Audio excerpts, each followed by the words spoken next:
The Tale of King Eliot and the Lost Crown by Feed the Froggy. In the vibrant kingdom of Evermere, there reigned a wise and beloved king named Eliot. Known for his fairness and keen judgment, King Eliot was also a bit absent-minded, often misplacing his belongings, much to the amusement of his court. One morning, as the kingdom prepared for the grand festival of harvest, King Eliot realized his crown was missing. Without it, the festival could not commence. As tradition demanded, the king wear his crown during the opening ceremony to bless the year's harvest. King Eliot summoned his 3 most trusted knights, Sir Cedric the Brave, Sir Lionel the Wise, and Sir Rowan the Swift. He tasked them with finding the crown before sundown, each knight taking a different route based on their strengths. Sir Cedric ventured into the dark woods, known for its hidden dangers, believing the crown might have been stolen by the mischievous goblins residing there.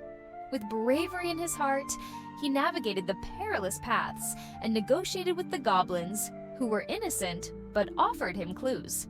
Sir Lionel headed to the ancient library, where the archives might hold clues to the crown's mysterious disappearance. Through dusty tomes and ancient scrolls, he discovered a forgotten tale of a secret chamber within the castle itself that sometimes safeguarded lost treasures of the kings. Sir Rowan, known for his speed, visited every village in the kingdom, speaking to the townsfolk and learning if any unusual activities had been spotted. His journey led him to a small cottage where an old wise woman recounted seeing a strange shimmer in the river the previous night. Meanwhile, King Eliot, feeling restless, decided to search the castle grounds himself. As he wandered through the vast gardens, his foot stumbled upon a loose stone. Curious, he discovered a small underground passage leading back into the castle. As the knights returned, each shared their findings.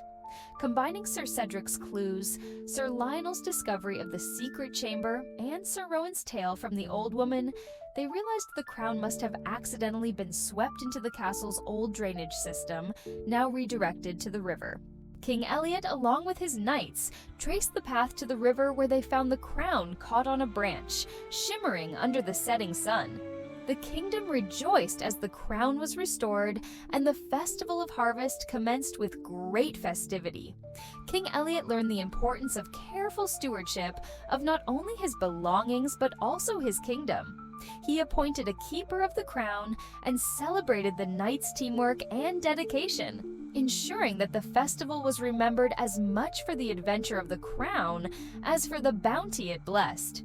From that day on, King Eliot never misplaced his crown again, and the tales of the knights' bravery, wisdom, and swiftness became legendary, inspiring songs and stories told for generations.